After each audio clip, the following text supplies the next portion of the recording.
Muito boa tarde, pessoal. Então, hoje, segunda-feira, dia 29 de junho de 2020. E hoje a gente vai conversar, tá? A respeito dos motores de indução, tá? Continua sendo o estudo sobre motores de indução, só que agora aqueles motores com alimentação monofásica, então chamados motores de indução monofásicos, tá certo?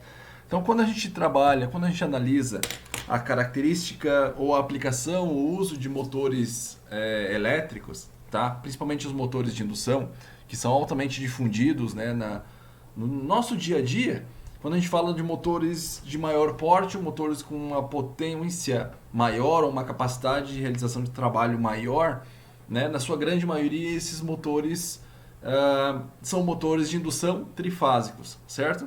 Por uma infinidade de vantagens. O motor de indução ele é mais simples de se construir, ele é mais barato, ele é mais robusto, ele é adequado para trabalhar nos mais diversos tipos ou locais de aplicação. Ele pode trabalhar, óbvio, de acordo com a sua construção, né? De acordo, construído adequadamente, mas ele pode trabalhar na chuva, pode trabalhar em ambiente explosivo, pode trabalhar em local altamente contaminado com relação a poeira, a contaminantes no ar, tá certo?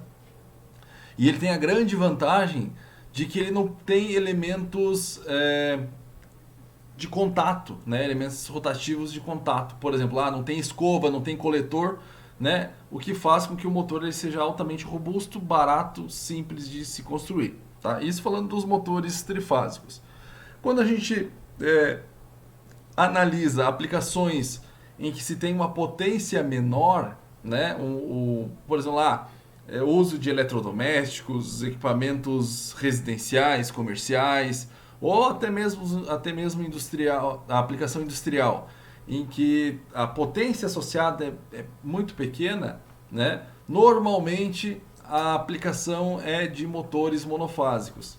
E a grande vantagem do motor monofásico, veja só, se a gente for fazer um comparativo ou uma análise ao motor trifásico, né? O motor trifásico ele é muito melhor, ele é melhor em quase tudo, tá? Do que o motor monofásico. A gente vai ver mais adiante que o motor trifásico ele consegue, entre as outras características, ele tem um maior rendimento, melhor fator de potência, ele tem menor ruído, o conjugado dele, a potência associada na ponta do eixo é constante, tá certo? Porque é um sistema trifásico. Já o motor monofásico ele tem um conjugado pulsante, nós vamos ver, né? Consequentemente o motor ele vibra mais. Se a gente fizer uma análise comparativa, deixar dois motores de mesma potência, mesma velocidade, e os dois a gente deixar largado em cima de uma mesa, por exemplo, ou num equipamento qualquer. O motor trifásico ele vai trabalhar de uma forma mais serena, né? Sem muito ruído, sem muita vibração. Já o motor monofásico ele vai ter como característica intrínseca da potência monofásica, ele vai ter uma vibração maior. Então a gente vai perceber um ruído maior, uma vibração maior no motor monofásico, tá? Além de tudo isso, o motor monofásico ele tem uma grande desvantagem que ele, como a sua característica construtiva, a gente vai ver que o motor monofásico ele não tem a capacidade, ele não tem como característica por si só em iniciar o movimento, iniciar a rotação. Se a gente pegar um motor trifásico, o motor trifásico ele não precisa de acessório nenhum, basta a gente alimentar com a tensão, né, característica de projeto do motor, né, dentro das suas propriedades, o motor vai funcionar. E para inverter o sentido de rotação, basta a gente fazer a inversão de 2 das 3 fases no acionamento do motor, o motor vai girar para a direita ou para a esquerda. Já o motor monofásico, ele não tem essa característica, ele precisa de dispositivos auxiliar, e a gente vai chamar de enrolamento auxiliar, que vai servir para quê? Ele vai servir para dar aquele empurrão inicial, assim, o starter, né? Para que o motor monofásico consiga iniciar sua rotação. Ele, como característica, ele não consegue partir sozinho, ele precisa de um dispositivo auxiliar, tá certo? A vantagem do motor monofásico, que onde tem rede monofásica, em uma instalação residencial, por exemplo, ou comercial de pequeno porte, a gente pode utilizar um motor monofásico, desde que as tensões sejam compatíveis, certo? Se tem um sistema industrial trifásico, e do sistema trifásico a gente consegue derivar para um sistema monofásico, beleza? E também eu consigo utilizar o motor monofásico. Então, o motor monofásico tem uma gama de aplicações ou de possibilidades de ligação muito maior, porque eu posso ligar esse motor numa rede monofásica, em casa, em residência, eu posso pegar numa rede trifásica e derivar para uma rede monofásica. No entanto, o motor trifásico não é tão simples assim, né? Nós precisamos, por exemplo, se eu ligar um motor trifásico, eu preciso de uma rede trifásica. E se eu não tenho uma rede trifásica? Então, nós precisamos de acessórios, né? Hoje em dia, com o advento com o avanço da eletrônica, né? Principalmente com o uso do conversor de frequência, né? Comumente chamado de inversor de frequência, o inversor de frequência aí sim tem a capacidade de ser um inversor com alimentação monofásica e a saída do inversor trifásico. Aí eu posso ligar um motor trifásico numa rede monofásica usando um inversor de frequência, tá? Mas o motor, por si só, ele não tem essa característica. Então, o motor monofásico ele tem uma versatilidade muito maior. Beleza, pessoal? Então, vejam só. Os motores de indução monofásicos, né, são aqueles alimentados por uma fonte de potência monofásica. Bem claro, né? O maior problema desse projeto, né, é que, como eu tinha dito antes, ele não consegue produzir um campo magnético girante por si só. Se ele é uma alimentação monofásica, e nós vamos ver, a alimentação monofásica, quando a gente alimenta uma bobina com uma alimentação monofásica, o que vai acontecer? Vai ter um campo magnético pulsante e não é um campo girante. Se a gente tem um sistema trifásico e conjunto de 3 bobinas, o conjunto dessas 3 bobinas com a alimentação trifásica tem a formação de um campo magnético girante. A alimentação monofásica não tem campo magnético girante, sim tem campo magnético pulsante. Tá certo, gente? E como não há o campo magnético resultante girante, o motor de indução convencional, né, eles precisam de dispositivos auxiliares para iniciar a sua rotação. Tá bom? Então aqui uma vista explodida de um motor monofásico, motor de indução monofásico. As principais peças a gente vai ver mais adiante, mas aqui cabe destacar, por exemplo, o rotor do motor de indução. Como ele é um motor de indução, o motor de indução, como característica, no rotor, a tensão e corrente vai ser induzida. Tá bom? Aqui o estator, onde é formado o campo magnético, né? No caso aqui não girante, sim pulsante. O ventilador para fazer a refrigeração desse motor, pelos mesmos motivos que a gente viu lá nos motores trifásicos. As tampas, né? Tampa dianteira e tampa traseira, tá? Caixa de ligação menor, motor com potência menor. E aqui estão alguns dispositivos que até então a gente não se tinha no motor trifásico. Então no motor monofásico precisa do quê? Precisa de um dispositivo, um capacitor, tá? E nós vamos ver para que serve o uso desse capacitor. E além disso, um dos tipos, né, de motores monofásicos de indução, ou uma variação do motor monofásico, utiliza esses dois elementos aqui. Um deles é chamado de centrífugo, o outro de platinado. O que é isso? O platinado nada mais do que um interruptor, é uma chave, tá bom? É uma chave em que a gente pode ligar e desligar essa chave. E quem é responsável por ligar e desligar essa chave automaticamente é a chave centrífuga. Como assim? A chave centrífuga é um elemento mecânico, tá certo? Que através da força centrífuga, com a velocidade de rotação do motor, vai fazer com que algumas molas aqui atuem e desligue, tá? E desligue o platinado. Então, inicialmente, ele é um contato normalmente fechado. Quando o motor está em repouso, esse contato fica fechado. E a partir do momento que o motor atinge uma certa velocidade ou ultrapassa um limite de velocidade, essa chave aqui, esse elemento aqui abre até a atuação das molas, desse centrífugo aqui, o que faz com que abra a chave. Então, a gente desliga o nosso interruptor, nosso platinado. Tá bom, gente? Então, vejam só. Estruturalmente, né, os motores de indução monofásicos eles são muito semelhantes ao motor trifásico. Quando a gente diz respeito ao rotor, o rotor é do tipo com as mesmas características do motor, do rotor do motor trifásico, do tipo gaiola de esquilo, tá bom?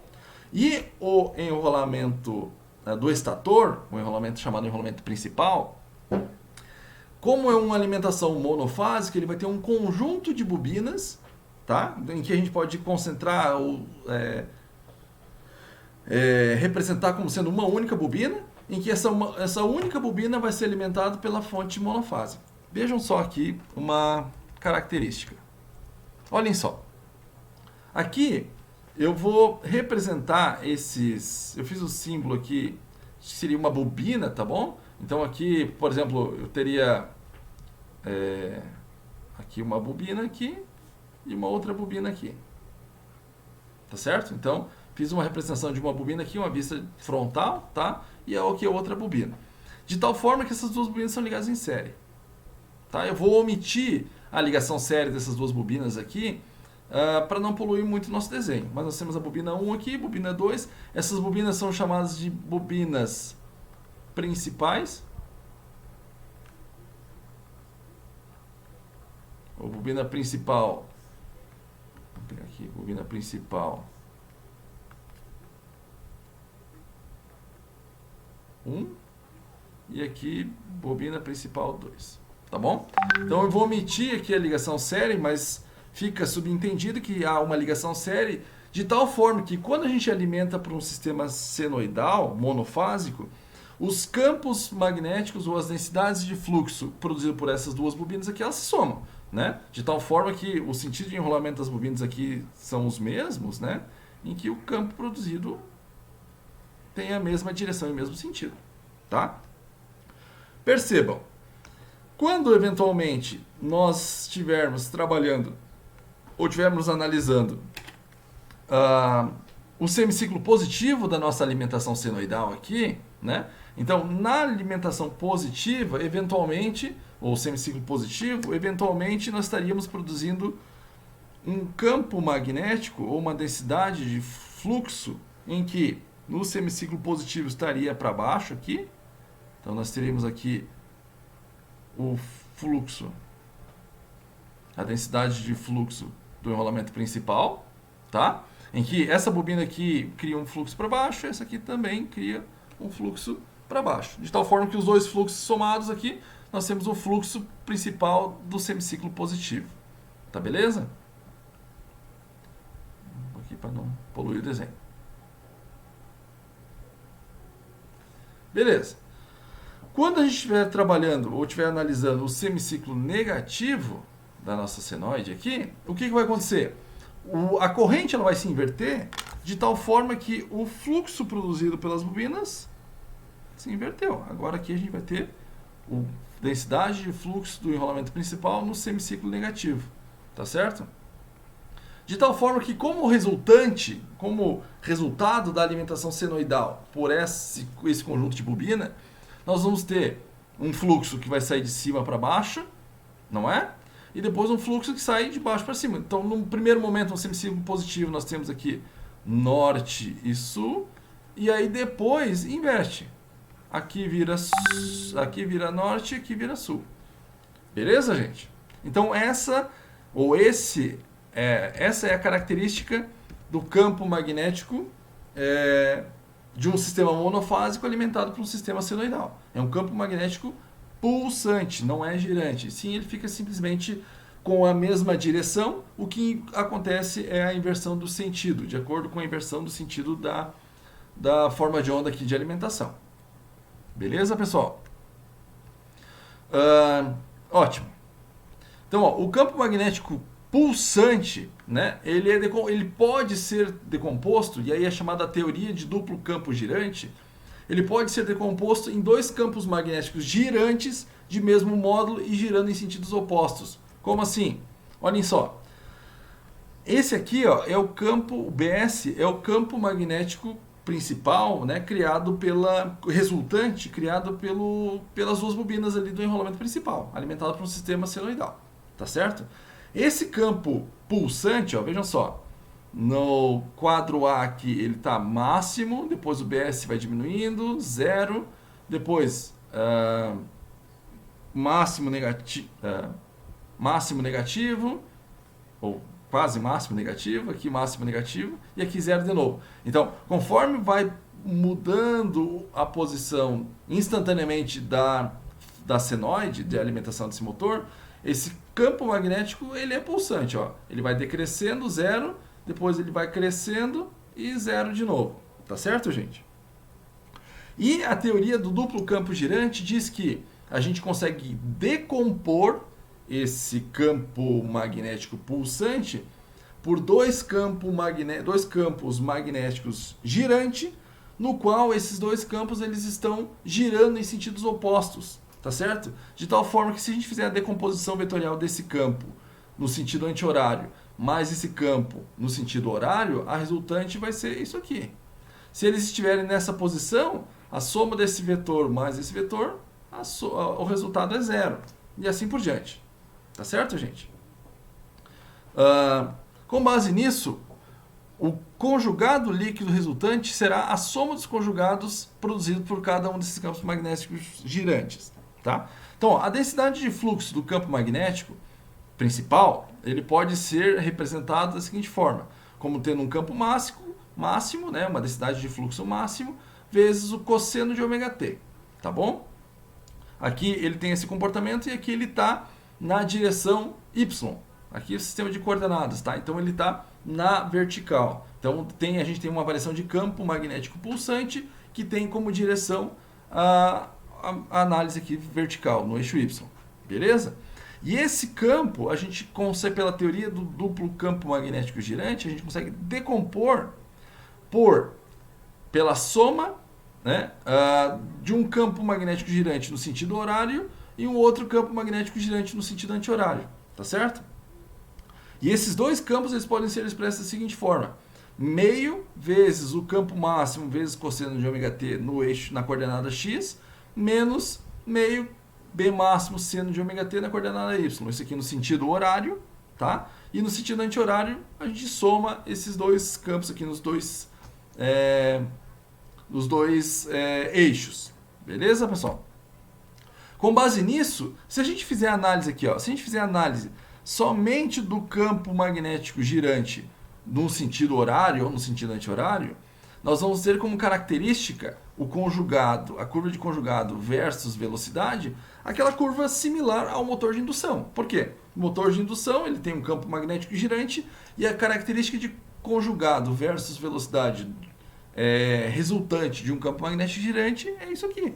Essa curva aqui que nós já vimos. Né? Nós vamos ter uma velocidade igual a zero aqui, nós vamos ter um conjugado máximo, um conjugado de partida. Nós vamos atingir um valor de conjugado máximo para uma velocidade específica, para um determinado escorregamento, e na velocidade síncrona o conjugado é zero, o conjugado induzido ali é zero, tá bom?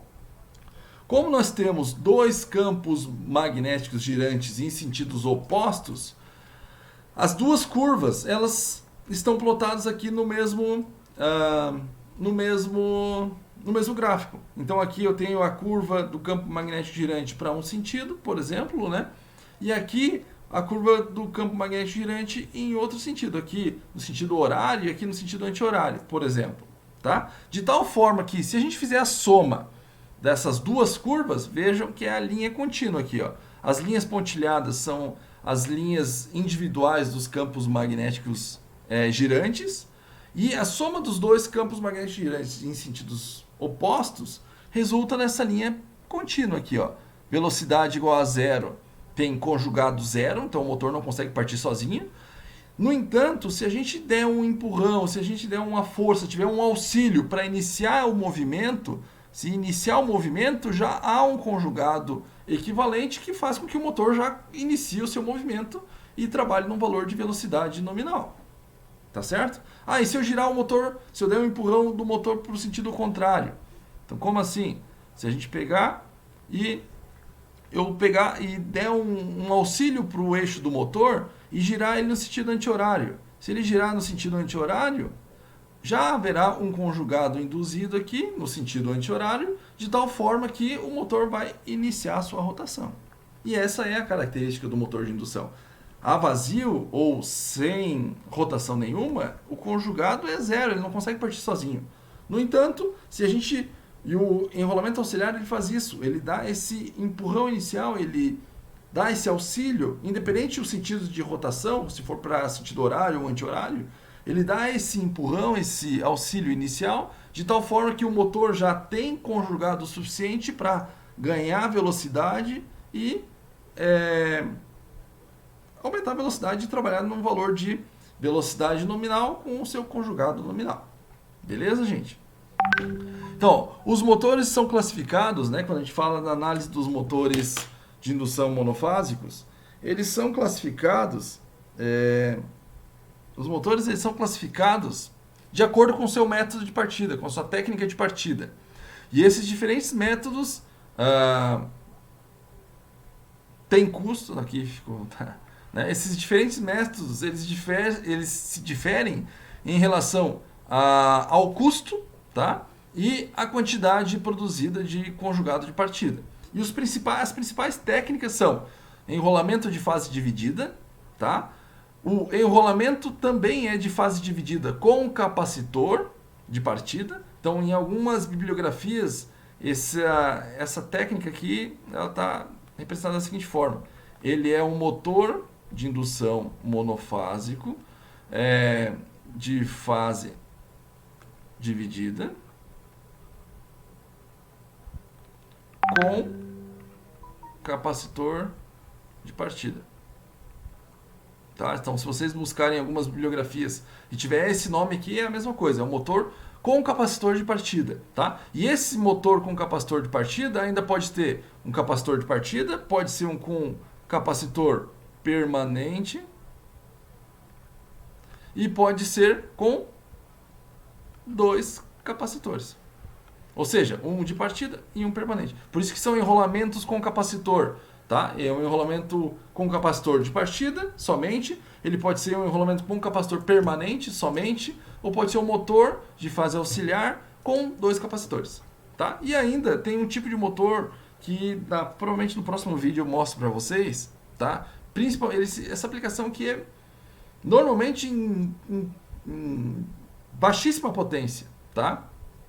Em que é partida com a técnica de polos sombreados. Mas eu vou mostrar para vocês mais adiante. Vejam só. Aqui que tá, vamos continuar a nossa análise aqui. Ó. Nós já vimos que ao ligar o motor, né, ao acionar um enrolamento, chamado enrolamento principal, com um sistema senoidal, há a formação de um campo magnético pulsante. Beleza? Com isso, se estudou a possibilidade de fazer o quê? De instalar outras bobinas, chamadas de enrolamento auxiliar ou enrolamentos acessóricos, tá? Ou normalmente é chamado de enrolamento auxiliar ou enrolamento de arranque, também é bastante comum ser chamado. Então esse enrolamento auxiliar, deixa eu até colocar o nome dele aqui. Então aqui ó, é o bobinamento auxiliar. Ele faz o quê? Ele justamente serve para fazer o auxílio para a partida do motor. Então, normalmente, ou na grande maioria dos casos, esse enrolamento ele está em funcionamento somente na partida. Tá? Existe um tipo de motor que é aquele com capacitor permanente, que aí o enrolamento principal e o auxiliar ficam permanentemente ligados. Tá certo? No entanto, as outras técnicas, o enrolamento auxiliar ele é somente para a partida. Tá? Só que vejam só. Se a gente colocar 2 outros enrolamentos, beleza? Com defasamento angular de 90 graus. Então aqui ó, eu tenho o enrolamento, o bobinamento aqui principal, beleza? E defasado de 90 graus, deixa eu ver como é que eu vou representar melhor isso aqui. Aqui, por exemplo, está o estator. Nós vamos instalar as bobinas principais aqui, então tá aqui os enrolamentos, o enrolamento principal, e a gente vai instalar defasado de 90 graus os enrolamentos chamados enrolamento auxiliar, beleza? O que é esse enrolamento auxiliar? Ele é um enrolamento que justamente ele vai servir para auxiliar na partida desse motor. Tá certo, gente? Como assim? O simples fato de a gente colocar esse enrolamento auxiliar vai resolver a situação? A grande questão é, vamos analisar, tá? Vejam só. Quando a gente coloca, por exemplo, esses dois enrolamentos e eles estão alimentados pela mesma fonte senoidal, vocês concordam comigo que num primeiro semiciclo, por exemplo, a bobina principal vai estar criando um campo magnético aqui, ó,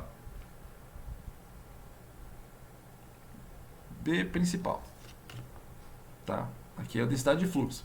O enrolamento principal está criando um fluxo que está saindo de baixo para cima, tá certo? Se a gente for analisar o enrolamento auxiliar, como ele está ligado na mesma fonte de alimentação e está em fase com ou está em paralelo e em fase com o enrolamento principal, a corrente vai produzir um campo magnético e esse campo magnético vai estar, por exemplo, aqui, ó, vai estar alinhado com o enrolamento auxiliar. Então, auxiliar, a densidade de fluxo auxiliar. Com isso, a decomposição desses dois campos aqui, ó, vai ser algo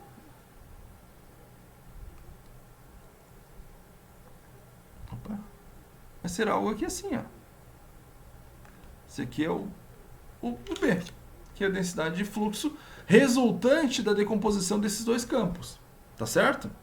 Quando inverte o semiciclo, quando a gente estiver trabalhando aqui no semiciclo negativo, o campo principal vai estar aqui para baixo, o auxiliar agora vai estar para a esquerda,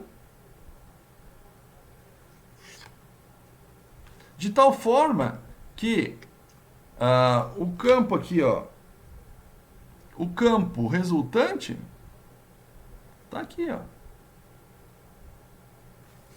Vocês concordam comigo? Qual que é a análise disso? O simples fato de a gente adicionar enrolamento auxiliar no nosso motor monofásico não resolveu em nada. Por quê? Antes, só com o enrolamento principal, nós teríamos um campo magnético pulsante na coordenada Y aqui, né? Na vertical, por exemplo.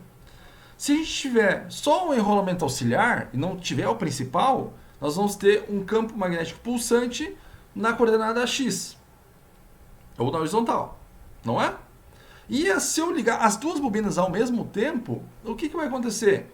Como resultado disso, vai ter uma decomposição que o fluxo resultante, ele continua sendo pulsante, no entanto, agora com uma inclinação, com um defasamento aqui em relação ao eixo X. Mas, no entanto, ele continua sendo um campo magnético pulsante. Não resolveu em nada, tá certo? Então, a grande sacada é fazer o quê? É a gente conseguir defasar essas correntes. Porque, vejam só, se eu tenho aqui a tensão da fonte, tá certo? E eu tenho a corrente, porque é um sistema indutivo, a corrente do principal. E aqui, a corrente do auxiliar em fase.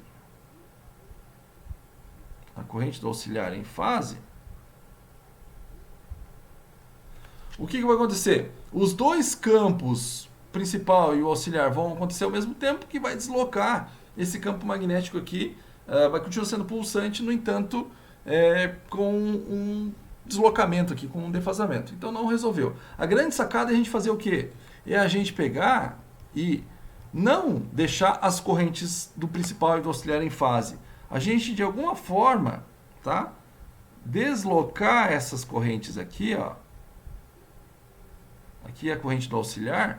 Para quê? Para que a gente não tenha os dois campos ao mesmo tempo, e não tendo os dois campos ao mesmo tempo, nós teríamos uma aproximação de um campo magnético girante. Vejam como essa animação aqui, ó, mostra. Aqui, Nós temos, por exemplo, aqui dá para definir, né? O auxiliar aqui nesse eixo, tá certo? E o principal no outro, ou vice-versa. Se for o vermelho aqui é o auxiliar e o azul o principal. Ou o contrário, não pouco importa. Beleza, gente? Vejam só. Quando a gente alimenta as duas bobinas, e se essas duas bobinas estiverem com as correntes em fase, a gente forma um campo magnético pulsante, que vai ter essa direção inclinada aqui, ó. Estão vendo? Agora, no entanto, se a gente de alguma forma conseguir causar o defasamento dessas correntes, ó, vamos fazer um defasamento aqui de 20 graus. Olha o que acontece. A linha resultante é essa linha tracejada aqui, ó. Vai ter um campo magnético ainda... ele já é um campo magnético girante, vocês concordam comigo? Onde a gente faz a decomposição desses dois vetores aqui, do fluxo magnético do principal e do auxiliar. Nós já temos um campo magnético girante, no entanto, ele não tem módulo constante. Ele tem módulos diferentes. Ó, vamos mudar o tempo aqui. Aqui está no instante zero. Tá? Seria se a tensão tiver em termos... Se a corrente estiver em termos de cosseno, tá? Com o cosseno de 1 aqui... Cosseno de 0 é 1, tá? Então aqui teria uma amplitude máxima. Vamos colocar aqui, sei lá, tiver com 40 graus. A gente modificou o tempo aqui. Ó, já o vetor resultante já deslocou. Vamos botar 60. Olha só, o que está acontecendo? Vamos colocar 90 graus. Olha só, vamos colocar 150. 300. Vamos um pouco drástico demais. 250, está aqui embaixo. 270. Vamos pôr agora os 300. E os 360, que é o zero. Certo? Vocês concordam comigo que teve um campo magnético já girante, tá certo? No entanto, não é de módulo constante. O valor desse vetor aqui, ó, que é o campo magnético resultante, ele vai mudando, né? Agora, se a gente conseguir defasar ainda mais as correntes do principal e do auxiliar, vamos defasar 60 graus. Olha só o que acontece. Já tem um campo magnético, ainda continua sendo elíptico, né? Ainda continua tendo essa característica. No entanto, ele está mais parecido, ou está com um módulo mais próximo de ser constante. E o caso ideal é quando a gente tem um defasamento entre as correntes de 90 graus. Em que, aí sim, nós vamos ter um campo magnético girante de módulo constante. E aí fica um campo magnético muito similar ao do motor trifásico. Ó, vamos lá, ó. 60 graus. O vetor está lá. 90. Está lá. 150. 200 graus. Olha lá.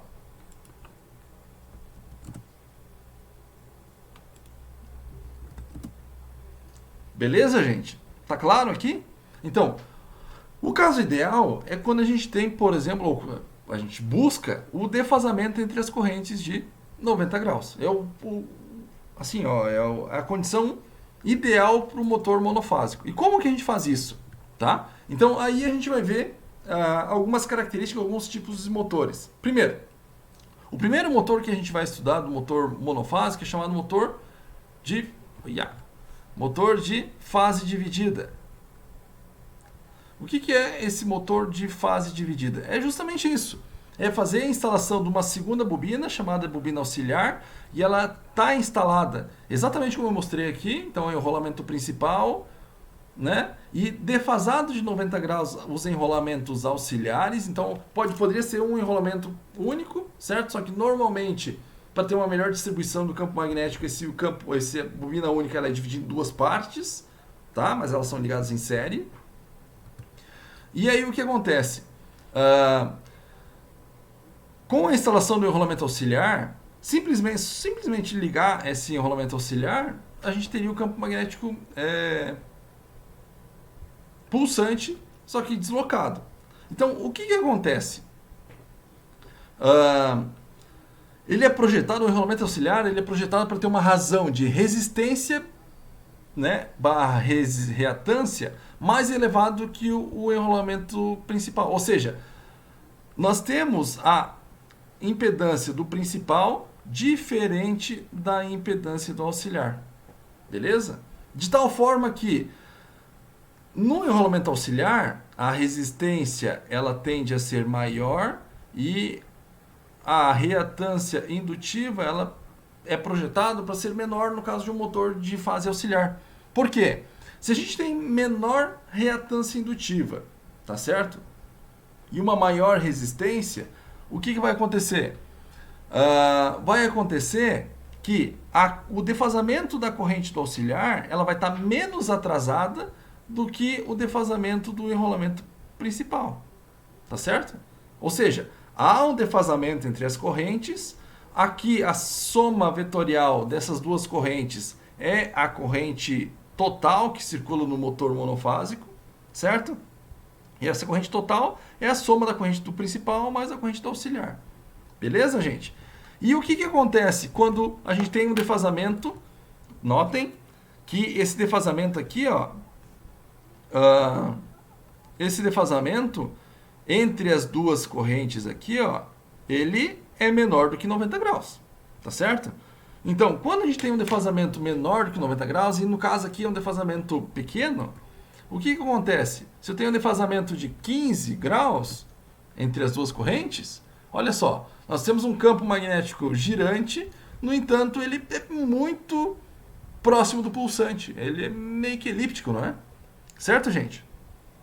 Então, quanto melhor for, ou quanto maior for a relação entre resistência e reatância do enrolamento auxiliar em relação ao principal, maior será esse defasamento. Se a gente tivesse uma condição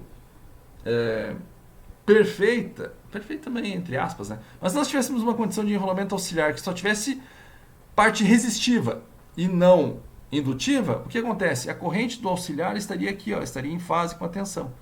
Tá certo? E mesmo assim, teria um ângulo menor do que 90 graus. Mas seria uma condição melhor. Não é? Então, como característica, ó,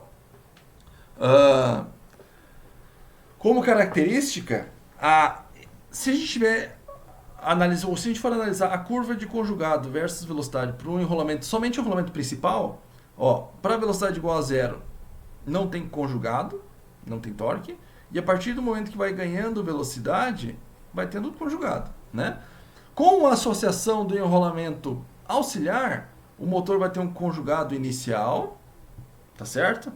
Vai ter essa característica, e neste ponto há o seccionamento daquela chave do platinado, daquele interruptor, tá certo? Por que é o seccionamento do enrolamento do interruptor? E o seccionamento do interruptor faz com que aconteça o quê? Com que desligue o auxiliar. Tá certo? Então, como característica, o motor de fase auxiliar, ele tem essa chave normalmente, ela é uma chave normalmente fechada, tá certo? Onde o auxiliar mais o principal vão trabalhar juntos nesse primeiro momento de funcionamento do motor. A partir do momento que o motor atinge uma certa velocidade, aqui está mostrando aproximadamente 80% da sua velocidade síncrona, há a abertura, o seccionamento dessa chave. Ou seja, desliga o interruptor centrífugo, né? E o único responsável por fornecer potência para o motor vai ser o enrolamento principal. Tá certo? E aí a curva ela permanece e continua aqui, ó. Ela segue agora somente a curva pontilhada. Seguiria somente a curva aqui do enrolamento principal. Beleza, gente? Tranquilo? E como é que a gente faz para aumentar a razão entre resistência e reatância do enrolamento auxiliar? Então ela é conseguida usando um fio mais fino. Por quê? O fio, a resistência do fio, ela é da seguinte forma. A resistência equivalente é igual à resistividade do material vezes o comprimento dividido pela área. Tá certo? Se eventualmente a gente diminui a área, o que vai acontecer com a resistência? Vai aumentar a resistência, tá certo? Então, usualmente, se o enrolamento auxiliar ele tem um fio bem mais fino, e para diminuir ainda, ou para facilitar e diminuir a reatância indutiva, se diminui o número de espiras do enrolamento auxiliar, tá certo? E aí vai fazer o quê? De tal forma que essa relação aqui, ó, tu consiga esse defasamento entre as duas correntes.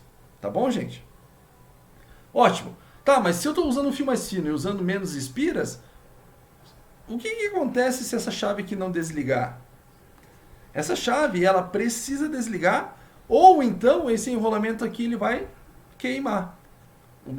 Vai danificar. O motor não pode trabalhar com essa chave aqui permanentemente ligada.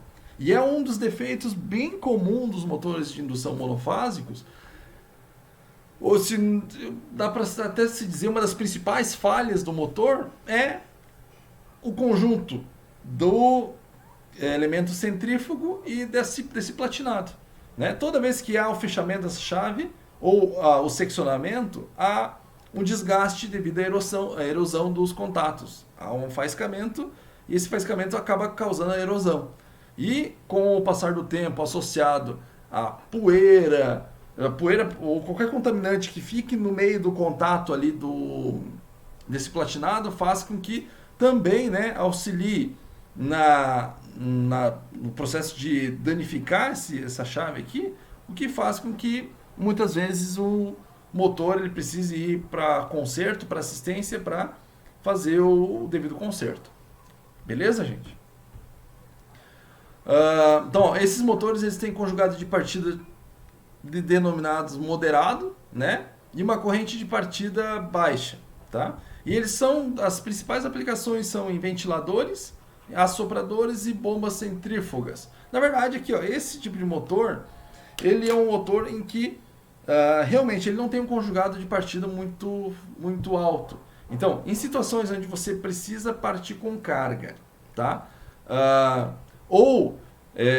Ele está sujeito à variação de carga com o seu trabalho permanente, faz com que esse tipo de motor não seja indicado. Beleza, gente? Um outro tipo de motor é o chamado motor com capacitor de partida.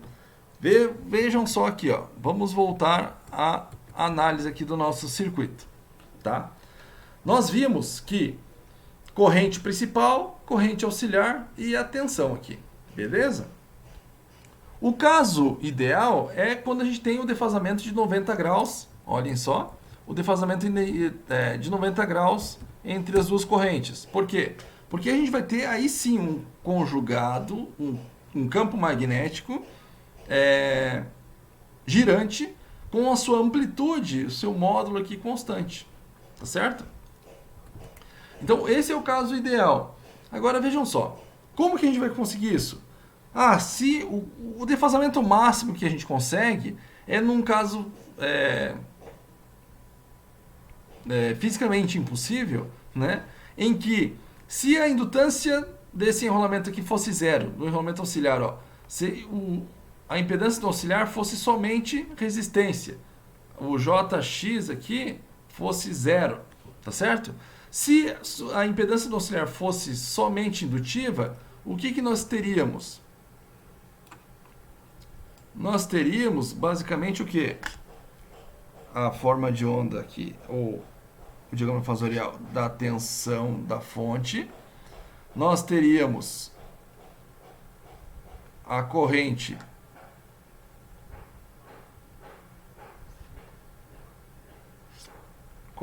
do principal. E se fosse perfeito, no caso, se a impedância do auxiliar fosse somente resistência, só tivesse a parte ativa, a parte real, a corrente do auxiliar estaria em fase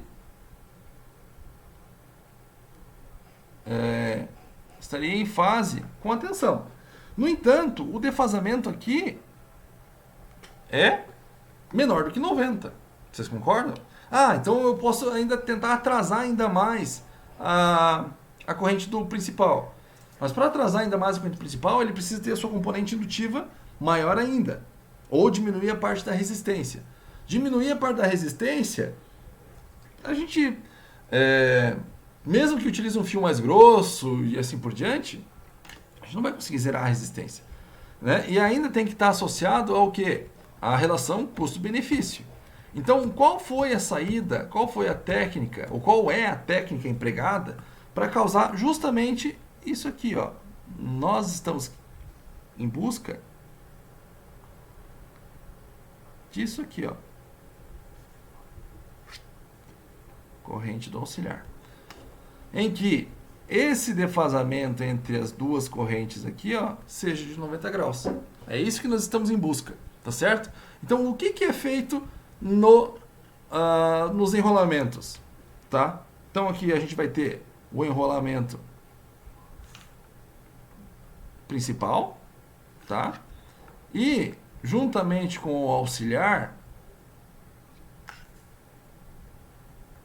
que tá aqui o auxiliar, então o enrolamento auxiliar, juntamente com o auxiliar, é instalado o quê?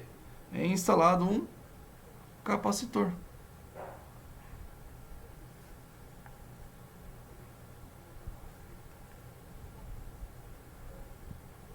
Opa!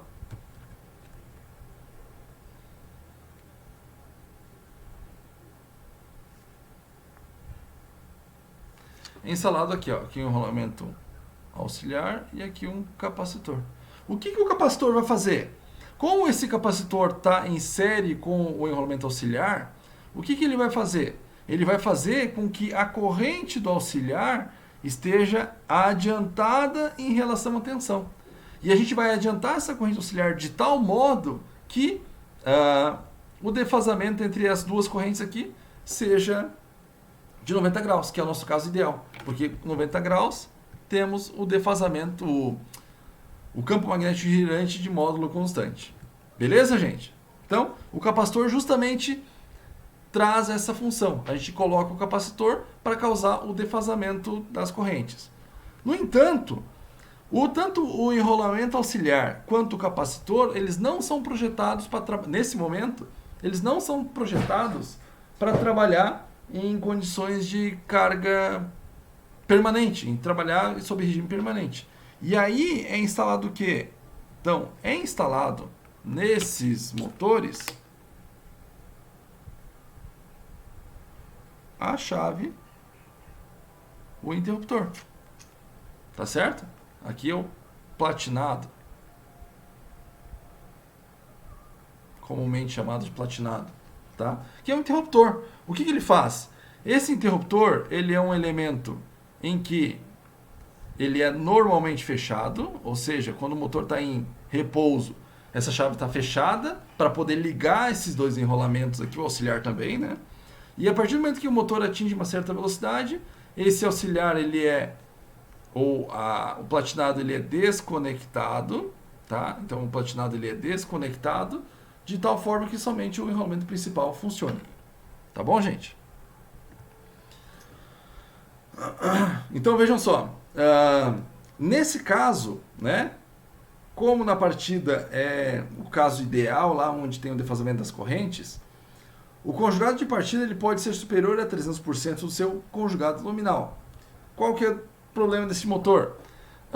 Motor com capacitor de partida eles são mais caros, então um custo maior para se adquirir, né?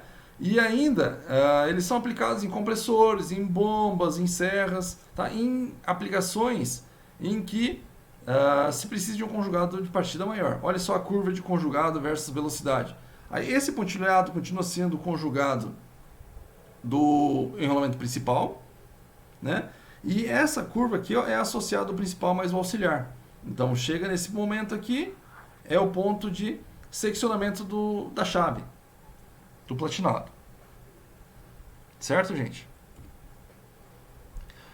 Um outro tipo de motor é o motor de fase dividida com capacitor permanente. Ou seja, com capacitor permanente, vejam só, a impedância do motor ela vai variar, tá certo? Vai ter mudança de acordo com a velocidade de rotação do eixo. Igual nós vimos lá no circuito equivalente do motor trifásico. O valor lá tem do R2 sobre S, ele vai mudando o valor da impedância do circuito equivalente do rotor, tá certo? De tal forma que, quando a gente instala o capacitor para condições de defasamento de corrente entre as duas correntes, esse capacitor ele precisa ser sintonizado ou na partida, daí vai ficar o motor com o capacitor de partida. Por quê? Porque na partida as correntes são maiores e o capacitor ele precisa ser maior para causar esse defasamento. Então ele vai ser sintonizado na partida. Ou então, existe essa outra variação do motor de monofase, que é o motor de capacitor permanente, em que o capacitor permanente, o capacitor ele não é sintonizado para a partida. E sim, ele é sintonizado para o motor trabalhando em regime permanente. E com isso, nessa situação, o enrolamento, ou o circuito equivalente, o motor com capacitor permanente ele não tem platinado e também o capacitor e o enrolamento auxiliar ficam permanentemente acionados. Eles ficam sempre ligados. Beleza, gente? Eles vão ficar sempre energizados. Como característica, como ele não é sintonizado, esse capacitor ele não é sintonizado para partida, então na partida vai ter um defasamento diferente de 90, e a partir do momento que o motor entrou em regime, aí sim causa o defasamento de 90 graus. Então os capacitores são dessintonizados para regime permanente, tá? Como resultado, há uma melhoria, né? Há um melhor fator de potência do motor no desempenho, então o desempenho dele é melhor em regime, tá? E também há uma melhor condição nas pulsações do conjugado, justamente por causa disso. Então, o motor, quando ele o motor de polos de fase dividida ou capacitor de partida, depois que o motor trabalhou, depois que o motor atingiu velocidade, tá? Depois que o motor não está mais funcionando, ou depois que o motor já saiu de repouso e em que o auxiliar não está mais funcionando, somente o enrolamento principal funciona. E somente o enrolamento principal funciona, ele vai ter esse campo magnético pulsante. Consequentemente, o conjugado também vai ser pulsante. Tá certo? O enrolamento de fase, o motor de fase auxiliar e o capacitor de partida, depois que o motor partiu, ele vai ter essa característica. Já o motor com capacitor permanente, ele não vai ter esse campo pulsante depois que o motor entrou em regime. Tá certo? E por isso que ele vai ter uma melhoria nas pulsações do conjugado.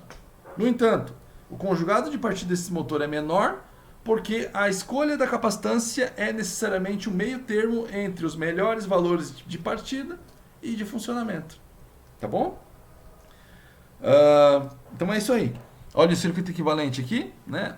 O enrolamento principal, o enrolamento auxiliar, o capacitor permanente e olha a curva de conjugado versus velocidade do motor com essa característica. Beleza, gente? Vejam só. Nós vimos motor de fase, motor de partida, motor monofásico com capacitor de partida. Ele tem um melhor conjugado de partida, certo?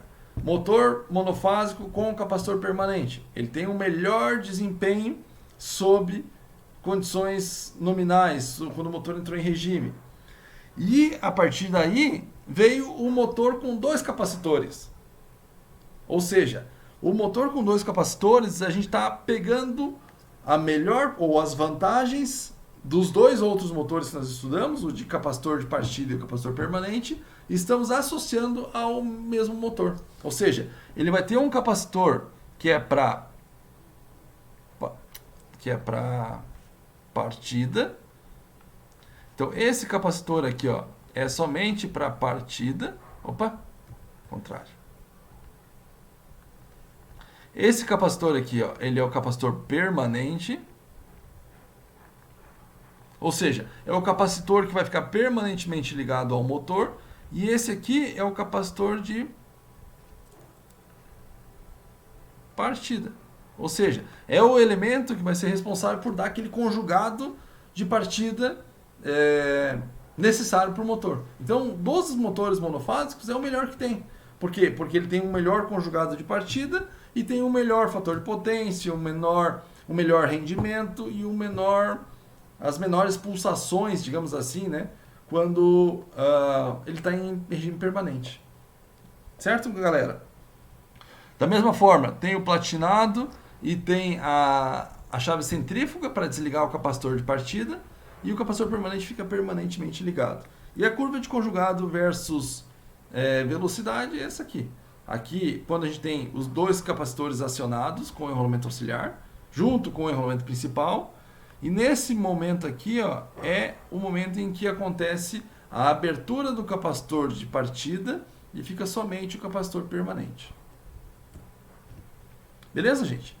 Fica esse exercício aqui para vocês tentarem fazer. Então, um motor de 2,5 kW, 120 volts e 60 Hz. Com capacitor, com partida a capacitor, e tem essas impedâncias aqui, tanto do enrolamento principal quanto do enrolamento auxiliar.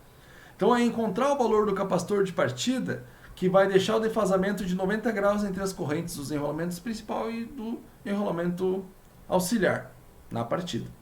Beleza, gente? Depois eu gravo uma resolução desse exercício, tá? Para não ficar um vídeo muito longo. E aí, num outro vídeo, eu vou mostrar para vocês alguns ensaios que se fazem, padronização de numeração e testes de motores